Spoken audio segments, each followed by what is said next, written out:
Na década de 30, quando as manifestações de intolerância se espalhavam pela Europa, prenunciando a eclosão da maior guerra da história da humanidade, o drama de uma menina comoveu o mundo. Sua mãe, a judia Olga Benário Prestes, tinha sido deportada grávida para a Alemanha nazista pela ditadura de Getúlio Vargas. Anita Leocádia Prestes nasceu em Berlim, numa prisão da Gestapo, em novembro de 1936. Na época, seu pai, o líder comunista Luiz Carlos Prestes, também estava preso no Brasil, isolado numa cela solitária. A avó, Leocádia Prestes, iniciou então uma campanha internacional pela libertação dos dois e percorreu a Europa numa luta desesperada para salvar o filho e a neta. O resultado foi um movimento mundial de solidariedade. Pressionado, o regime nazista concordou em entregar Anita em janeiro de 1938. A menina nunca mais veria a mãe, morta 4 anos depois na câmara de gás de um campo de concentração. E só conheceria o pai com quase 9 anos de idade, quando ele finalmente saiu da prisão, em 1945, beneficiado por uma anistia. Após uma vida pontuada por separações familiares, perseguições políticas, exílio e clandestinidade, Anita Leocádia mora hoje com a última irmã viva de Prestes, Lígia, no Rio de Janeiro, onde leciona História na Universidade Federal. Formada ainda em Química e Economia, tem 5 livros publicados. Neste depoimento, ela analisa a trajetória política do pai, um personagem que marcou profundamente a história do país no século passado. E fala também da mãe, que só conheceu por 14 meses. Minha mãe, Olga Benário Prestes, foi presa junto com meu pai no dia 5 de março de 1936, aqui no Rio de Janeiro, pela polícia de Filinto Miller, isso ainda antes do Estado Novo, em 1936. E ela era uma comunista internacionalista, comunista alemã, e tinha sua cabeça a prêmio na Alemanha nazista, estava em plena Alemanha nazista do tempo de Hitler, e foi extraditada por Getúlio Vargas, sem nenhuma culpa formada, não havia nenhuma acusação contra ela, e dessa forma ela foi, na calada da noite, extraditada para a Alemanha, onde, num navio cargueiro, com ordem de não parar em nenhum porto europeu. Foi direto do Rio de Janeiro a Hamburgo, porque se o navio já havia experiência com outros prisioneiros, de navios que paravam na França ou na Espanha republicana daquele período, e que os dockers, os portuários desses portos, arrancavam do navio esses prisioneiros. E os portuários, tanto do Havre como de portos da Espanha, estavam dispostos a fazer isso em relação à minha mãe e a uma outra comunista alemã, a Elisa Evert, que foi deportada junto com ela. Então foi um navio direto para Hamburgo, onde elas desembarcaram, uma viagem pesadíssima, ela já estava no 7º mês de gravidez, onde elas desembarcaram com um esquema impressionante, policial. A minha avó, a Leocádia Felizardo Prestes, e a minha tia Lígia, que estavam em Paris nessa época, liderando uma campanha internacional pela libertação dos presos políticos no Brasil, ainda conseguiram que um advogado de renome na França fosse a Hamburgo para tentar tomar alguma providência, mas ele não conseguiu nem chegar perto, nem vê-la, porque o esquema de segurança organizado pela Gestapo nazista era de tal ordem que era impossível qualquer contato. Dali ela foi levada para uma prisão na Alemanha, onde eu nasci 2 meses depois, em novembro de 1936. Uma prisão em Berlim, onde eu nasci. E então foram essas circunstâncias que eu nasci, muito difíceis para minha mãe, mas a campanha internacional, de que eu ia falando há pouco, liderada pela minha avó paterna, Leocádia Felizardo Prestes, uma mulher muito corajosa, que nunca tinha participado assim, diretamente da política, e deixou suas filhas em Moscou, ela morava em Moscou nessa ocasião, deixou suas outras 3 filhas em Moscou, e acompanhada pela filha mais moça, Lígia Prestes, se deslocou para Paris e percorreu toda a Europa, diversos países europeus, né? Estava disposta a ir aos Estados Unidos, só não foi aos Estados Unidos porque o governo americano não deu visto, não permitiu de nenhuma forma, né, a presença dela nos Estados Unidos. Nos Estados Unidos, diga-se de passagem, havia uma intensa campanha prestes pela libertação aqui dos presos políticos, no Brasil. Então, essa campanha internacional que se estendeu à Austrália, a países asiáticos, mas cujo centro efetivamente era Paris, na Espanha, a Espanha republicana, ainda antes de Franco, né, houve grandes atos públicos, temos fotos, né, algumas, né, dessa grande campanha, foi essa pressão internacional. Hoje em dia, se a gente consulta os arquivos existentes aqui em algumas instituições públicas, verifica-se a quantidade de cartas, telegramas que chegavam do mundo inteiro para Getúlio Vargas, né, exigindo a libertação dos presos políticos no Brasil, melhores condições, né, para Luiz Carlos Prestes e para outros presos políticos, né. E foi a força dessa campanha que conseguiu a minha libertação. Então, com 14 meses de idade, já em janeiro de 38, depois de minha avó e a minha tia Lígia terem ido, inclusive acompanhadas por senhoras, né, que faziam parte dessa campanha, né, terem ido 3 vezes a Berlim, né, a Gestapo, né, a polícia alemã, né, não terem nenhuma dessas vezes conseguido falar com a minha mãe, nem vê-la sequer.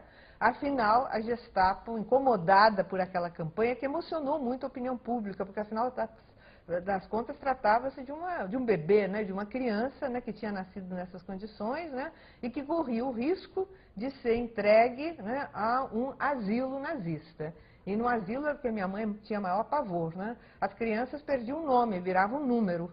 Quer dizer, uma criança muito pequena, assim, de meses, de 1 ano, né? Passados os anos, como é que vai localizar essa criança, né? Muito difícil. Então, a força dessa campanha foi muito importante, tanto que eu sempre digo, né, que eu me considero, assim, filha da solidariedade internacional. Foi a força dessa campanha que conseguiu que, afinal, a Gestapo, incomodada, né, por essa campanha, me entregasse a minha avó e a minha tia, ainda cometendo um ato de extrema maldade, né, que embora as duas pedissem de todas as formas que pelo menos a minha mãe pudesse vê-las, não precisava nem falar, mas ver, né, que eu estava sendo entregue, né, à família do meu pai. A Gestapo não permitiu isso de maneira nenhuma. E foram momentos de muito desespero para ela, porque ela não sabia qual era o meu destino, né? E só alguns dias depois, né, que ela, através de correspondência, conseguiu, né, ficar mais calma, saber que eu estava em boas mãos, né? Então a história foi essa, dessa forma, quer dizer, que eu fui resgatada, né, fui levada pela minha avó e a minha tia para Paris, né, e a campanha continuou. Continuou, eu até tomei parte depois, né, já maiorzinha, por exemplo, em Cuba, já depois que minha avó tinha morrido, essa campanha Prestes continuou, isso já no ano de 46, eu já tinha 6 anos, eu fui com a minha tia Lígia, grande campanha de solidariedade também pela libertação dos presos políticos aqui no Brasil. Quer dizer, então, sem dúvida que esse movimento foi importante, não só para salvar a minha vida, embora não tenha conseguido salvar a vida da minha mãe, né? Melhorou as condições de carceragem do meu pai, foi a força da campanha que levou a polícia aqui do famoso, famigerado Filinto Miller, né, a permitir que Luiz Carlos Prestes se correspondesse com a família, que ele durante todo um ano não tinha nenhuma notícia, estava inteiramente assim emparedado, isolado aqui na Polícia Especial no Rio de Janeiro, então Polícia Especial. E foi essa pressão internacional, né, que afinal levou, né, a que permitissem que ele começasse a se corresponder com a mãe, com as irmãs, enfim, com a minha mãe mesmo, presa lá em Berlim, depois ela foi para os campos de concentração, né, depois que eu fui retirada de lá, ela foi transferida para vários campos de concentração. Uma correspondência muito irregular, mas de qualquer maneira também já era uma vitória, tinha melhorado um pouco a situação.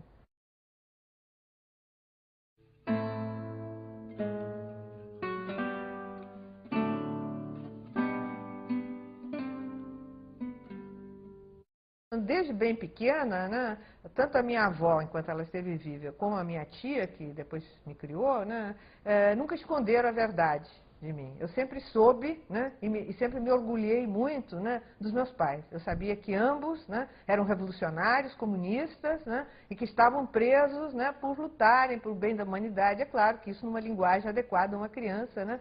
Não sei se 3 ou 4 anos, que eu me lembro, assim, 4, 5 anos, né, eu já tinha consciência dessa situação, esperava as cartas do meu pai, que chegavam do Brasil e eram lidas, né, pela minha tia, com a minha avó, né? Então eu participava, então não houve trauma nenhum, não. Eu tinha consciência disso, sempre, né, na sala da nossa casa lá no México, né, que as minhas primeiras recordações são do México. Havia na parede uma foto da minha mãe e outra do meu pai, então eu os conhecia, sabia quem era, me orgulhava muito, né, da vida deles, né, enfim, aceitava isso, evidentemente, né, que lamentava o fato de não ter pai e mãe de carne e osso, né. Até contam que eu dizia que, diferentemente das outras crianças, meus pais eram de papel, né.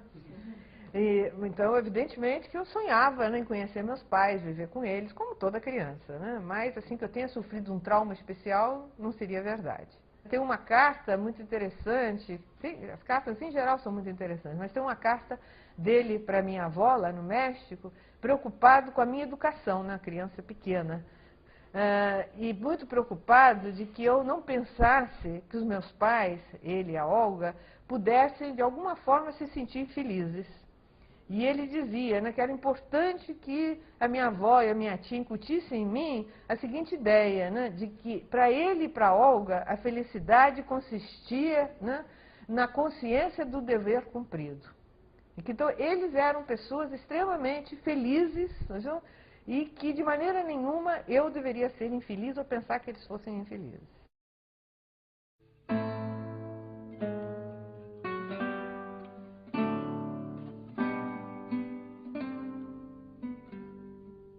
Eu só fui conhecer meu pai já com quase 9 anos, depois da anistia aqui no Brasil, em 45. Porque eu primeiro fui para a França, né? Depois nós fomos, a minha avó, a minha tia e comigo, né, foram para o México, por pressão dos amigos, dada a proximidade da guerra, né? A guerra se aproximava. Então nós viajamos para o México, que nos concedeu asilo, e realmente vivemos. Lá no México a minha avó faleceu. E depois, em 45, né, com a anistia aqui no Brasil, com a vitória, né, meu pai saiu da prisão, junto com todos os presos políticos, né, e só aí que então nós pudemos vir para o Brasil. Foi a primeira vez que eu cheguei ao Brasil e conheci meu pai. Tem até uma foto, né, da nossa chegada, que foi uma grande manifestação aqui, na época era o aeroporto Santos Dumont. Quer dizer, ele está com os olhos marejados de lágrimas, né, a gente vê como ele está emocionado, né, com esse encontro. Que efetivamente devia ser muito emocionante para ele. Ele já sabia, né, que a minha mãe tinha sido assassinada, né, estava tendo a oportunidade de rever a irmã que ele não via há 15 anos, né, e de encontrar a filha que ele não conhecia ainda, que era filha da Olga. Então, para ele, isso tudo era muito emocionante, depois de 9 anos de prisão, né. E, digamos, melhor do que eu falar a respeito disso, eu acho que a leitura desse livro que nós lançamos no ano passado, eu e a minha tia, somos as organizadoras do livro. Se chama Anos Tormentosos, Luiz Carlos Prestes, Correspondência da Prisão. O Prestes era uma pessoa humana, uma pessoa preocupada não só com a família, mas com a humanidade, com o futuro da humanidade. Ele estava lá sofrendo na prisão, mas preocupado com a guerra, com os milhões de pessoas que estavam sendo sacrificadas e morrendo no mundo inteiro, né, principalmente no cenário da guerra. As preocupações intelectuais. Ele não era uma pessoa que se preocupasse só com política. Evidentemente que o centro da vida dele era a política, mas ele se preocupava com literatura. Quer dizer, o que ele conseguia na prisão, que a minha avó mandava para ele, que a avó dele, a minha bisavó lá de Porto Alegre também mandou muita coisa para ele, os primos e depois alguns amigos mandavam livros, e o que a polícia deixava passar, que não fosse evidentemente marxismo nem comunismo, ele lia e comentava nessas cartas.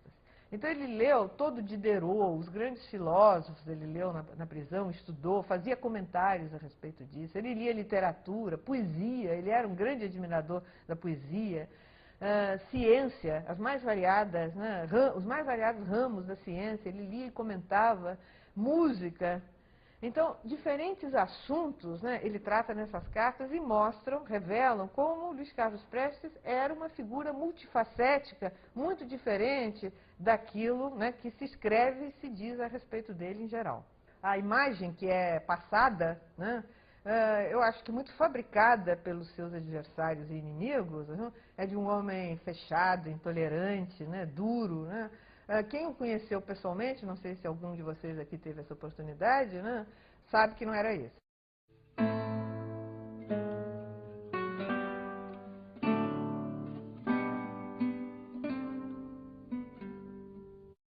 chegamos aqui, eu conheci meu pai, fomos todos morar juntos, inclusive ele foi eleito senador na época, né, o senador mais votado da República na época, e morávamos aqui no Rio de Janeiro. Eu fui estudar numa escola pública, meu pai fazia muita questão disso, né, que eu fosse uma escola pública. Na época, aliás, as escolas públicas eram muito boas, né?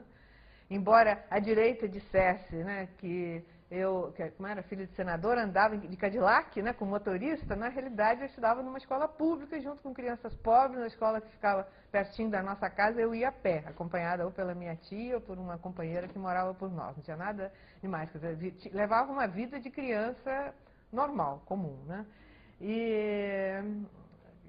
Sim, então, nesse período, né, quer dizer, foi até um período feliz, mas muito curto, porque logo, logo começou a Guerra Fria, né, o período da Guerra Fria, a perseguição muito intensa aos comunistas aqui no Brasil, o fechamento do Partido Comunista em 1947, né, maio de 47, a cassação dos mandatos dos parlamentares comunistas em janeiro de 48, e meu pai teve que ir para a clandestinidade, sair de casa e ir para a clandestinidade. E a perseguição era muito grande. Eu, na época, não sabia, porque até a família, as minhas tias, evidentemente, não me diziam que era uma criança, né? Cartas anônimas me ameaçando, eu não podia andar sozinha, né? Tanto a família como o partido, né, não deixavam que eu andasse sozinha, porque achavam perigoso, eu podia ser raptada, podia acontecer alguma coisa comigo, né? Então, a situação começou a se tornar muito dura, muito difícil, né? E o meu pai e a direção do partido achou que era melhor eu sair do país.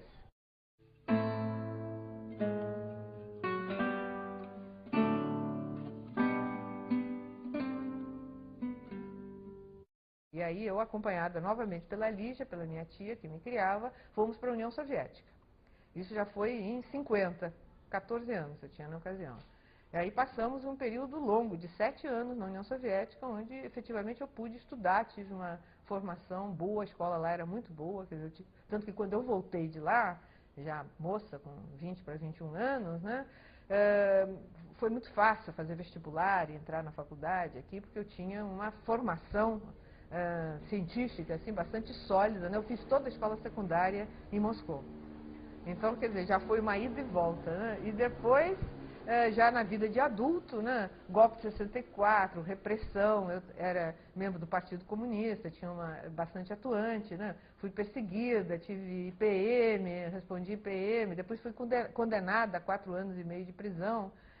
Então tive que novamente me exilar, porque aqui no Brasil, naquele momento, início dos anos 70, né, corria risco de vida. Tive sorte que, com a ajuda dos companheiros, né, embora eu já tivesse muito procurada pela polícia, eu consegui atravessar a fronteira, sair do país e novamente fui para Moscou.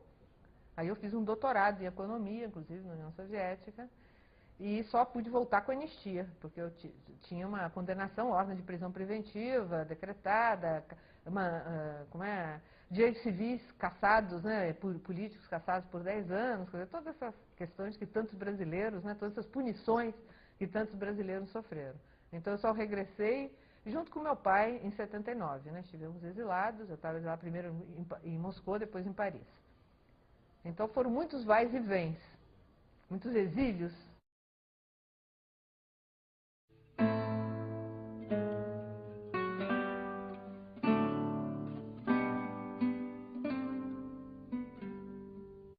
Essa geração de militares da qual meu pai fez parte, né, da juventude tenentista, né, aqueles jovens, né, que saíram da escola militar no final da década de 10, 18, 19, 20, 21, Prestes, Siqueira Campos, Juarez Távora, Cordeiro de Faria, né, já não se formou sob a influência do positivismo. A influência do positivismo tinha sido anterior. Tinha sido na Escola Militar da Praia Vermelha, né, que foi fechada ainda em 1904, quando houve a revolta da vacina obrigatória. Depois, quando a Escola Militar foi reaberta aqui no Rio de Janeiro, já foi no Realengo e já com uma orientação muito mais profissionalizante. Ele, sob a influência de um professor da Escola Militar, né, ele resolveu, né, entrar para a Igreja Católica e se batizou, até na Igreja de São José, né, que acabou sendo, não, como é o padroeiro dele, né? Padrinho, né? Padrinho, chama. Eu entendo muito pouco de Igreja Católica. Mas na época, ele, enfim, até a minha avó resolveu não se intrometer, né? Ele estava interessado nisso, deixou, ele tinha 18 anos só, né? Mas também durou pouco. Ele teve, parece, uma grande decepção, que nunca ninguém soube qual era, né, com a igreja. No início ele frequentava, ia à missa e tal, e depois ele teve alguma grande decepção, parece, com o que ele viu, né, dentro da igreja, e se afastou. E ele contava depois que durante a coluna Prestes, né, ele ainda acreditava em Deus, né, mas era distante de padre. Isso aí ele herdou da minha avó, essa antipatia muito grande por padre, bispo, etc, etc. Né? Então, nem positivismo, nem catolicismo. A ideologia dessa juventude tenentista, né, dos chamados tenentes da década de 20, né, era claramente uma ideologia liberal. Uma ideologia que não ia além da ideologia das oligarquias dissidentes. Quer dizer, a grande palavra de ordem, né, desse movimento tenentista, qual era? Voto secreto. Essa era a grande bandeira, né, que aglutinava as forças de oposição, à frente das quais se encontravam os tenentes, né, durante toda essa década de 20, né, até a Revolução de 30. Voto secreto que visava justamente, né, desestruturar, né, o funcionamento do pacto oligárquico em vigor na Primeira República. Pacto oligárquico, como vocês sabem, a oposição não tinha condição de ganhar a eleição, justamente porque o voto era a descoberto, manipulado, chamado voto bico de pena. Então, o voto secreto era a grande bandeira. E não por acaso, né, aqueles governos da República Velha jamais admitiram introduzir o voto secreto. Isso vai ser introduzido só já na chamada Era Vargas, no pós-30. Era um movimento bastante elitista, né, bastante substitutivo do povo. Quer dizer, qual era a visão dessa juventude militar? O golpe militar. Né? Eles davam o golpe, derrubavam, no caso era o Arthur Bernardes, né, e colocavam no seu lugar quem? Não um militar, era um político, pretendia assim, que fosse um político civil, que fosse honesto, que fosse probo, eles gostavam muito desse palavreado, né, e que cumprisse a Constituição Republicana de 1891. Era esse, né, o ideário, o objetivo deles. Nada mais além disso.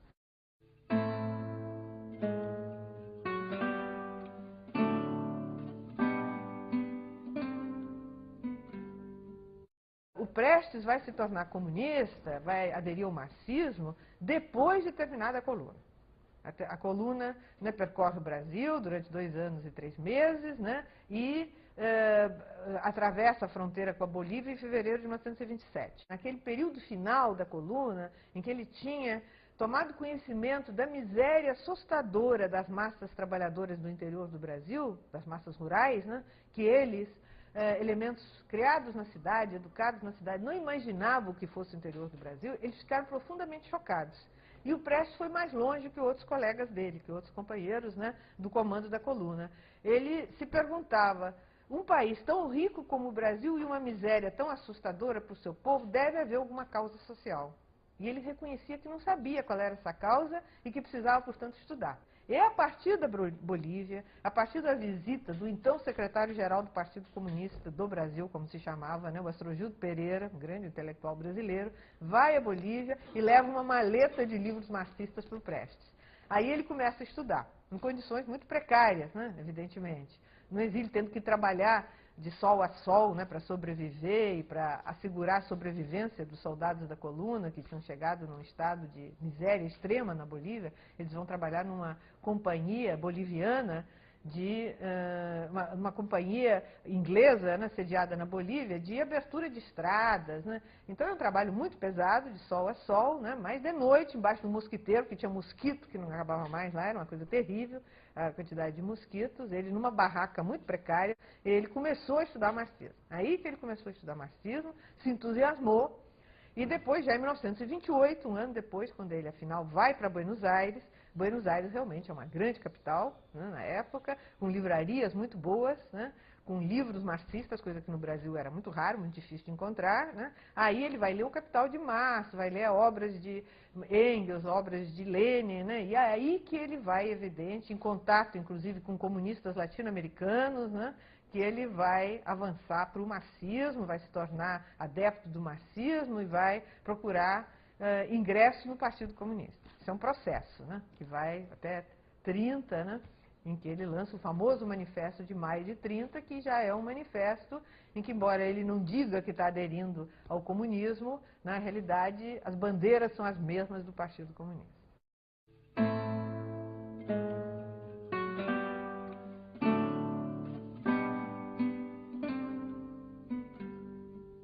Ele tinha sido escolhido pelos tenentes o chefe militar da Revolução Tenentista, que se pretendia realizar no Brasil, que era nada menos, nada mais que mais um golpe. Já tinha tido 22, né, tinha tido 24, tinha tido a coluna, e agora os tenentes conspiravam de novo, né, uns estavam no exílio, era o caso do Prestes, estava no exílio, outros estavam no Brasil. E iam e vinham, né, esses que estavam no Brasil, o grande centro era Buenos Aires, onde todos se encontravam. As oligarquias dissidentes veem no Prestes, né, uma liderança importante de ser trazida para o seu lado. Por esse motivo, né, a pressão é muito grande. Os políticos mais variados vão a Buenos Aires visitar o Prestes. Ele não trabalha para sobreviver, porque a sua situação econômica é muito difícil, né? Mas o tempo todo é assediado por políticos e jornalistas que vão aqui do Brasil para, né, tentar conquistá-lo. E, sob essa pressão muito grande, ele acaba concordando em atravessar clandestinamente a fronteira ali com o Rio Grande do Sul e teve 2 entrevistas com Vargas, que era, né, a grande liderança da Aliança Liberal. E nessas entrevistas, que ele relata detalhadamente, em vários depoimentos, e eu transcrevo nesse meu livro sobre a coluna Prestes, né, ele não tinha já muita ilusão com Vargas, não. O que ele estava pretendendo, principalmente, não imaginava que Vargas fosse, efetivamente, liderar um processo revolucionário. Porque nesse processo, o Prestes já tinha se convencido que aquele programa liberal dos tenentes não ia resolver os graves problemas do Brasil, da miséria que ele tinha visto. E ele achava que o caminho era o caminho apontado pelos comunistas, o caminho, né, apontado pelo marxismo, o caminho, na época, né, no programa dos comunistas, da revolução agrária e anti-imperialista. Então ele chegou lá e fez um discurso bastante sectário, né, porque ele era um cristão novo no comunismo, né, segundo ele mesmo contava, para o Getúlio, e disse para o Getúlio, né, me disseram que o senhor quer liderar uma revolução, então se eu quiser liderar uma revolução, eu estou disposto, né, a participar dessa revolução, só preciso de armas, né, preciso de dinheiro para comprar as armas. E o Getúlio, que era uma pessoa muito hábil, um político muito hábil, prometeu tudo, concordou com tudo, né, e ainda elogiou o Prestes, disse que ele tinha, né, a qualidade da eloquência, né, e, enfim, ele saiu dali e os tenentes acreditando, né, que realmente iam poder participar junto com Getúlio. O que aconteceu, também procurando resumir, né, é que a maior parte desses tenentes ficaram inteiramente a reboque de Vargas, tanto na Aliança Liberal como depois no Movimento de 30. E o Prestes não concordou com isso. Então ele marcha para uma ruptura.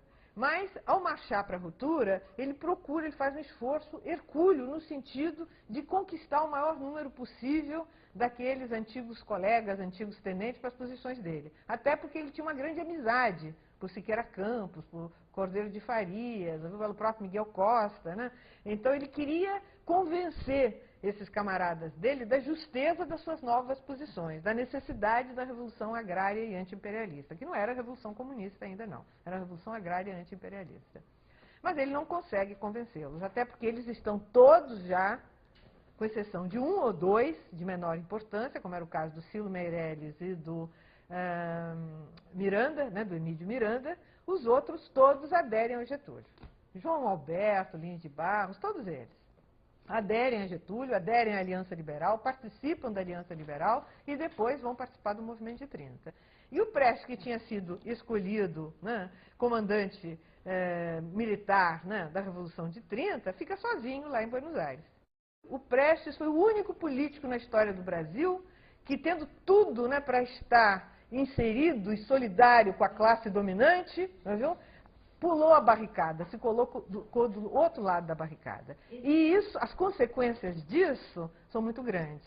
Não por acaso, as classes dominantes no Brasil até hoje não perdoam a Prestes essa atitude. Até hoje, a figura dele é deturpada, é caluniada. Toda, né, a propaganda, toda a construção ideológica da história oficial das classes dominantes é no sentido de denegrir a figura de Luiz Carlos Prestes. E não por acaso, exatamente pela atitude que ele tomou, pelo fato dele ter se descompromissado com os poderosos, com os donos do poder e ter se colocado ao lado dos trabalhadores, ao lado dos oprimidos e explorados.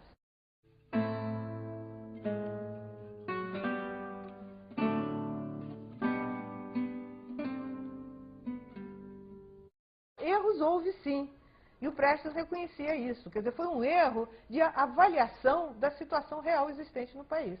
Sem dúvida, os comunistas, tanto os brasileiros como os estrangeiros que colaboravam e ajudavam, porque o movimento revolucionário era visto, né, como internacional, não tinham conhecimento suficiente do Brasil. Aliás, ninguém tinha. O conhecimento do Brasil era bastante precário.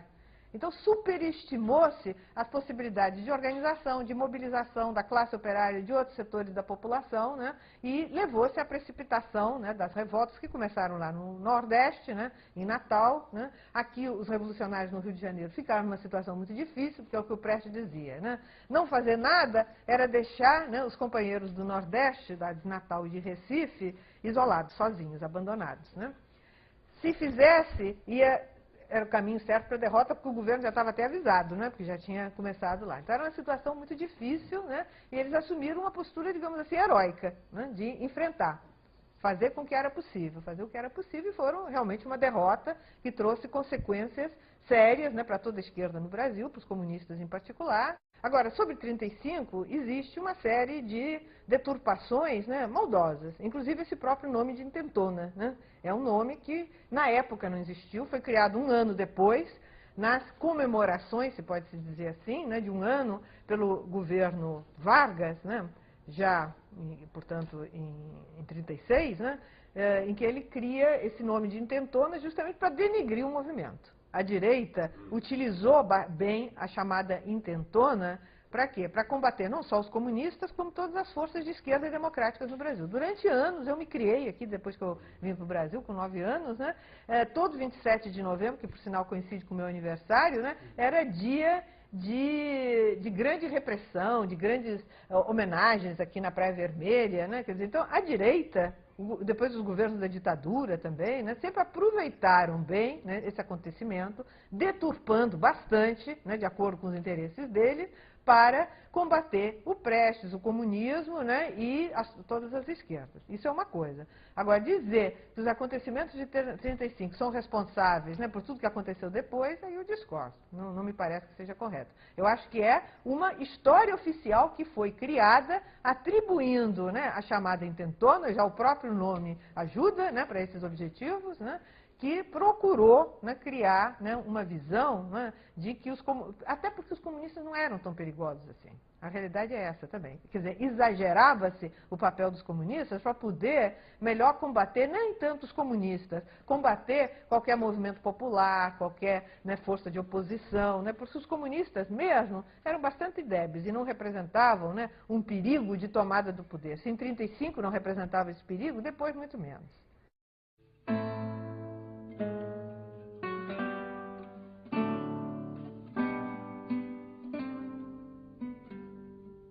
O Getúlio foi muito importante naquele momento do golpe do Estado Novo, né, exatamente para conseguir unificar o exército. Nenhum general tinha condições, naquele momento específico, de unificar o exército. E o Getúlio tinha. E o Getúlio interessava porque ele não queria sair do poder. Né, e naquele momento só tinha um jeito de ficar, era o golpe. Porque ele não conseguiu, em 37, o que o Fernando Henrique conseguiu agora, a reeleição. Ele tentou de todo jeito a reeleição, mas ele não conseguiu. Então, o único jeito era dar um golpe, porque não tinha como ficar. Então, a ele interessava o golpe. E aos generais interessava o Getúlio, porque tinha carisma, já estava lá, né, e unificava o exército. Existe uma carta de janeiro de 1934, que na época era confidencial, né, evidentemente. Hoje em dia está aí nos arquivos abertos ao público, do Góes Monteiro ao Getúlio. É uma longa carta, se eu não me engano, são 24 páginas, em que o Góes Monteiro expõe, né, todas as reformas que ele acha que tem que fazer, no exército e no país, para dar certo. E é um projeto autoritário, centralizador, com alguns elementos, inclusive, de inspiração nazi-fascista. Essa carta o Getúlio recebeu e qual foi a medida que ele tomou? Imediatamente nomeou o Góes Monteiro ministro da Guerra, para pôr em prática esse projeto, que visava o quê? Um salto no desenvolvimento capitalista brasileiro, via autoritarismo, sem dúvida nenhuma. Era industrialização, né? Assegurar a industrialização do Brasil por um caminho autoritário. Era isso. E esse projeto foi implementado, sem dúvida nenhuma, com zigue-zagues, com problemas, evidentemente, né? E não foi, portanto, o movimento de 35 que desencadeou, né, o Estado Novo.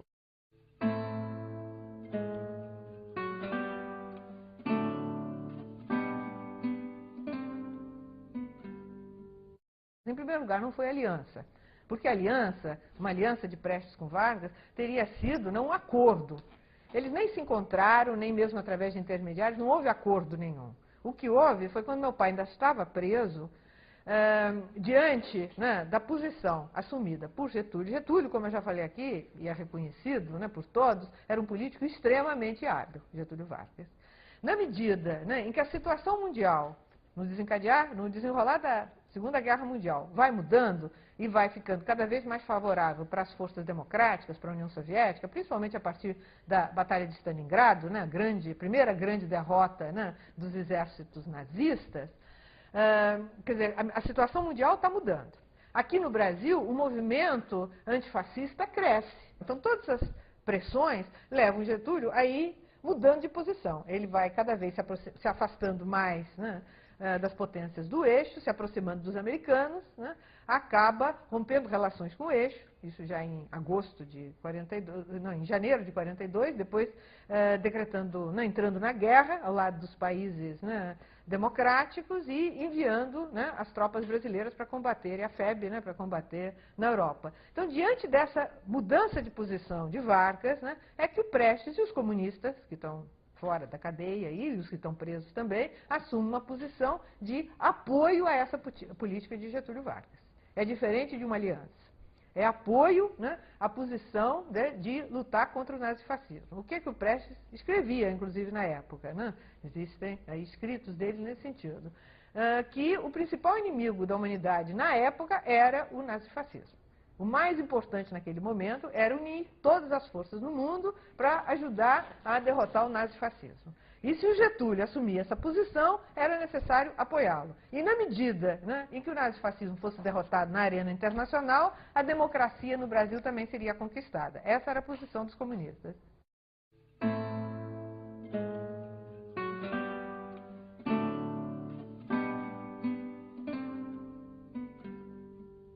É convocada nas eleições para a Assembleia Constituinte, se realiza uma grande campanha eleitoral, né, e os comunistas, que não participavam de campanha eleitoral, né, há muitos anos e nunca tinham tido aquela oportunidade, conseguem, né, em poucos dias, né, eleger o senador e uma bancada de 14 deputados, né, para a Assembleia Constituinte, né, foi o senador mais votado da República naquela época, né, e lançar um candidato à presidência da República, que foi o Ia do Fiuza, né, um aliado, que vai obter 10% do eleitorado, que foi muito significativo naquele momento, em campanha de 15 dias, com um candidato que era um candidato fraco, né, mas foi o candidato possível que o partido conseguiu naquele momento.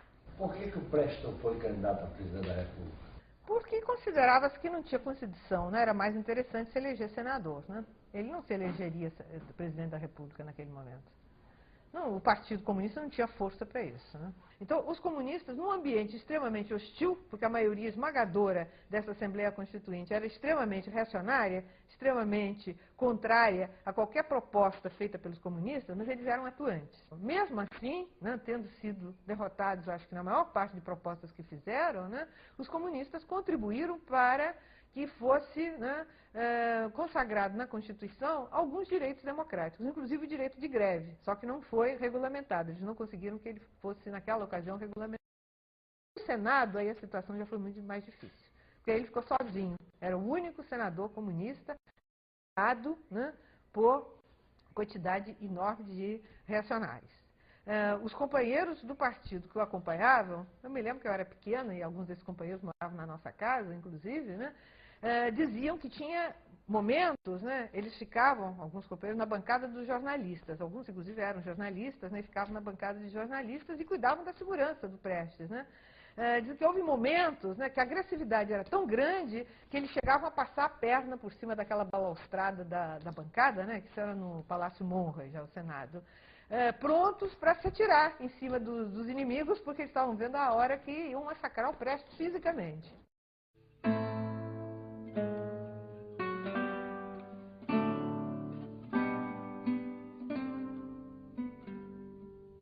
Houve uma sabatina, se eu não me engano, na BI, foi na BI, em que o Prestes estava fazendo uma conferência, sendo sabatinado, naquela época usava-se muito esse termo, sabatina, hoje em dia até não se usa, né? Palestra, conferência, mas naquela época era uma sabatina na BI.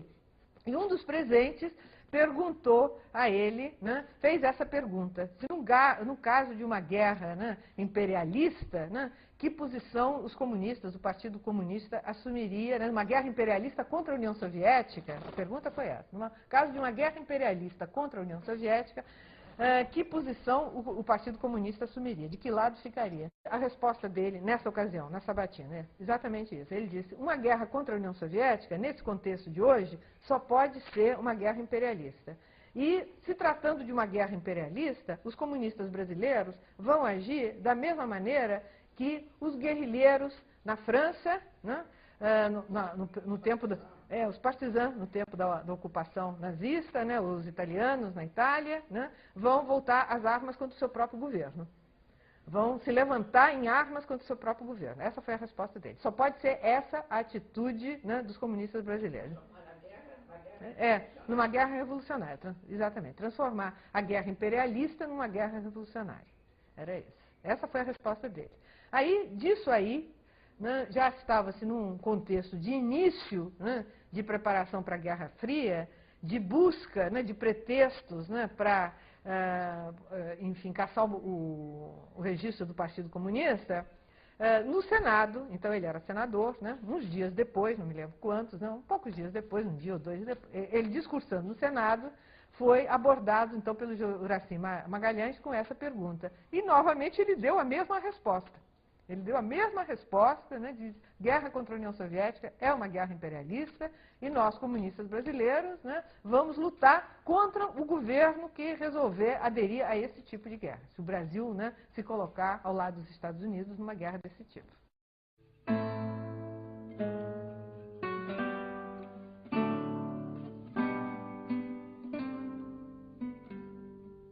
A gente vê hoje em dia muitos antigos dirigentes do Partido Comunistas, né, que se livram inteiramente da responsabilidade. A responsabilidade é só do Prestes. Eles não foram anjinhos, né, que não tiveram nenhuma responsabilidade nos acontecimentos. Então isso é uma questão. Agora, indo ao mérito da questão, sem dúvida, essa relação era complexa. Não era assim, Moscou apertou o botão, aqui as coisas se realizaram. Mas a articulação existia. E, sem dúvida, o prestígio do Partido Comunista da União Soviética era muito grande. Ainda mais no fim da guerra, né? Depois a União Soviética tinha, né, tido um papel decisivo, né, na guerra. Então, qual é a tendência numa situação dessa, quando se conhece pouco a realidade? Copiar modelo estrangeiro. Qual era o grande modelo respeitado, admirado por todos? O modelo da União Soviética, sem dúvida nenhuma. Então, o prestígio do Partido da União Soviética era muito grande. Então, a tendência, né, a seguir a orientação da União Soviética, a seguir o que eles diziam lá, era muito grande, sem dúvida. Isso não quer dizer que não houvesse decisões internas e que as coisas fossem decididas aqui. Quer dizer, não era assim, Moscou mandou, os comunistas brasileiros fizeram. Não era isso. Realizavam-se reuniões, discutia-se, né, e tomava-se decisões. Agora, realmente, a influência era muito grande.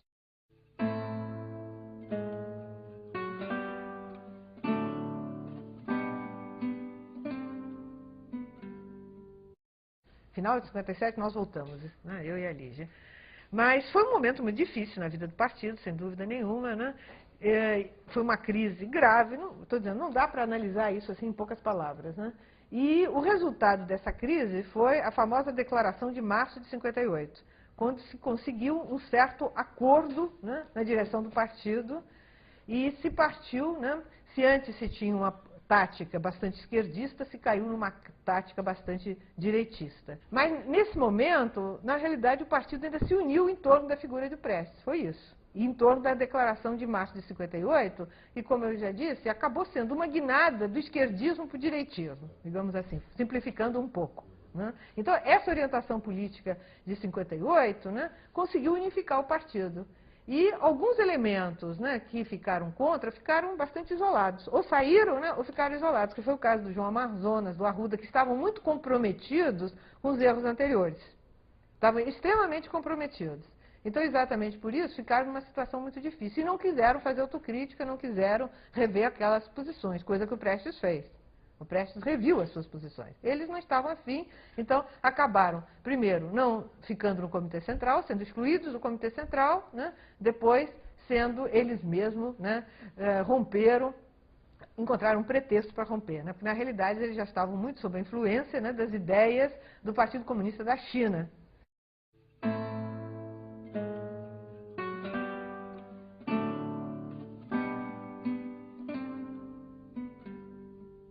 Em 64 foi um dos grandes erros, né, de avaliação, né, pelo partido e pela esquerda em geral, né? Quer dizer, mais uma vez superestimava as forças, mais uma vez, né, acreditava-se no golpe de esquerda, acreditava-se, né, no dispositivo militar do Jango, né, que se a direita tentasse um golpe, né, o dispositivo militar do Jango, né, com o apoio de todas as esquerdas, conseguiria, né, controlar a situação. A realidade era outra, né? Realmente foi uma derrota muito séria, sem dúvida. Uma derrota muito séria. Agora, dentro daquela visão que se tinha, e aí, digamos, eu já sou contemporânea dos acontecimentos, eu participava, direção do movimento estudantil, né? Quer dizer, a gente realmente acreditava, né? Quer dizer, não era só o Prestes que acreditava, todo mundo acreditava que, né, havia condições de barrar a direita. Sem dúvida havia um crescimento muito grande do movimento popular. Isso é indiscutível. Quem viveu aquela época, né, lembra disso. Havia um crescimento muito grande. A luta pelas reformas de base, né, congregava, né, aglutinava muita gente, setores muito amplos. O que acontece, né, é que não havia organização para conseguir impedir o golpe. E a direita, isso não se soube na época, não se viu, né, se deixou escapar, enfim, não se percebeu que a direita estava se organizando. O IBAD, o IPES, que foram criados, né, a direita, os grandes monopólios nacionais e internacionais, se articularam junto com o setor de direita do Exército e deram o golpe, né? E ali, naquele momento, resistir seria suicídio, realmente, porque não existia nada organizado. O único que teria condições de realmente resistir era o Jango, né? O Jango, como presidente da República, como chefe supremo das Forças Armadas, né? Se ele convocasse, eu acho que teria sido possível, né, começar uma resistência no Rio Grande do Sul, onde o Brizola apoiava, né, e onde muitos de nós iríamos para lá. Aí, provavelmente, iria se desencadear uma guerra civil, que não sei quem seria o vitorioso, né? Eu acho que os americanos iam intervir aqui no Brasil. Mas, de qualquer maneira, né, sem o Jango não dava. Nas vésperas do golpe, a direção do partido, o Prestes, né, falaram com o Jango nesse sentido, né, de resistir. Mas o Jango não estava afim disso, né?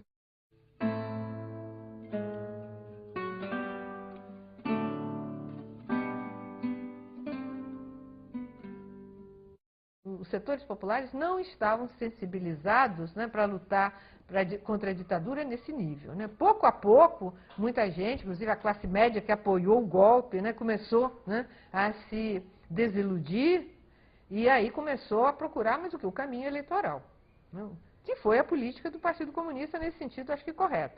A política de tentar aglutinar, né, setores, né, democráticos na luta contra a ditadura. Agora, por outro lado, eu acho que o partido cometeu erros, né, não só em 64, não ter percebido, né, a articulação da reação e não ter se preparado devidamente para isso, como depois de 64 também, de ter ilusões democráticas muito grandes, de achar que só, né, através da aliança com forças parlamentares, com alguns grupos de militares de oposição, seria possível, né, fazer avançar o processo democrático no Brasil. E isso criou clima propício, principalmente o golpe de 64, né, a derrota de 64, criou clima propício para que os jovens, né, mais afoitos, mais dispostos à luta, ingressassem, né, nesse caminho armado, que foi um erro. Acho que houve erro das duas partes.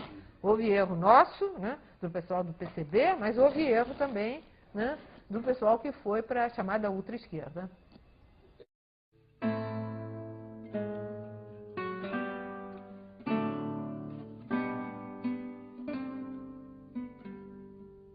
Ele se entusiasmou muito, né, com Gorbachev, com as reformas. Ele tinha morado na União Soviética há vários anos, né, e tinha muitas críticas, né, ao que lá acontecia, achava que mudanças importantes tinham que ser feitas, né. E na medida em que o Gorbachev, né, subiu e escreveu, falando e dizendo, né, que ia realizar uma série de reformas, ele se entusiasmou bastante com essa ideia, né. Agora, nem sempre as coisas acontecem, né, como se pretende, né?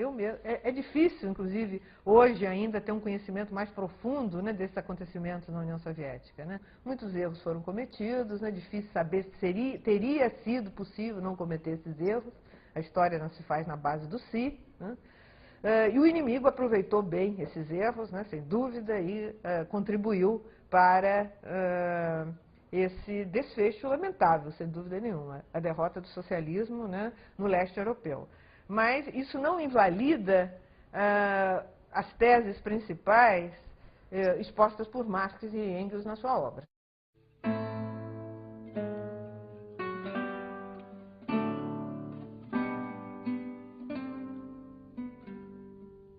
Ele era uma pessoa, por definição, otimista.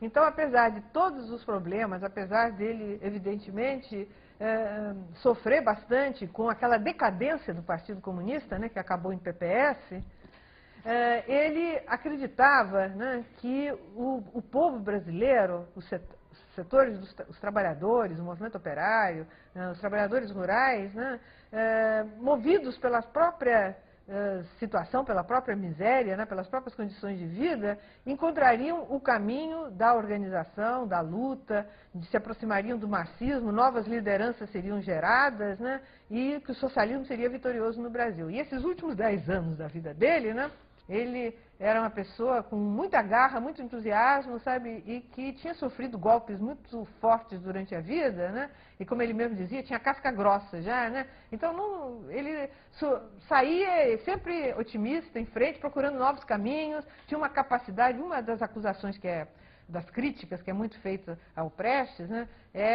que ele seria incapaz de mudar, seria uma rigidez, uma inflexibilidade, né, o que é de uma injustiça clamorosa. Não só ele era uma pessoa que facilmente, inclusive eu muitas vezes pude ver isso, mudava de posição se convencido, quer dizer, ele não tinha nenhum problema de, uma vez convencido de que a posição anterior era errada, ele abandonar aquela posição e partir para uma nova. Como 2 momentos cruciais na vida dele, ele mudou radicalmente. Um foi em 30, que eu já falei aqui. E o outro foi em 80, quando ele rompeu com o Partido Comunista, já com mais de 80 anos de vida, secretário-geral há muitos anos, né, e rompeu em uma situação muito difícil, em que ele ficou efetivamente sem recursos até para sobreviver. Quer dizer, a sobrevivência dele foi assegurada como? Oscar Niemeyer deu um apartamento, os amigos compraram um carro, né, e uma das irmãs dele, com a colaboração de vários amigos, fazia uma coleta mensal para ele poder sobreviver e se sustentar. Mas nada disso, né, impediu que ele rompesse na hora que ele se convenceu que aquele Partido Comunista tinha, como ele costumava dizer, traído os interesses da classe operária. Não era mais um partido revolucionário.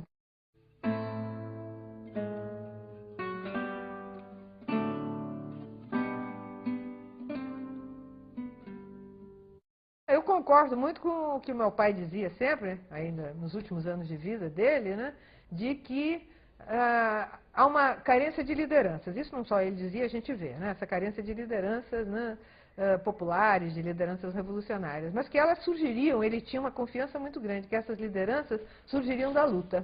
Quer dizer, o povo não vai se deixar matar de fome, né? Diante da opressão, novas lutas surgirão. Como estão surgindo, né? Temos aí o movimento sem terra, temos diversas lutas acontecendo, né? E é a partir dessas lutas, dizia ele, que vão surgir as novas lideranças, que só vão conseguir realmente encontrar um caminho que garanta o avanço, né, do processo de emancipação do povo brasileiro, né, se marcharem, né, para o marxismo, se de alguma forma, né, chegarem perto do marxismo, se assimilarem as principais teses do marxismo, não de uma forma dogmática, mas de uma forma criativa.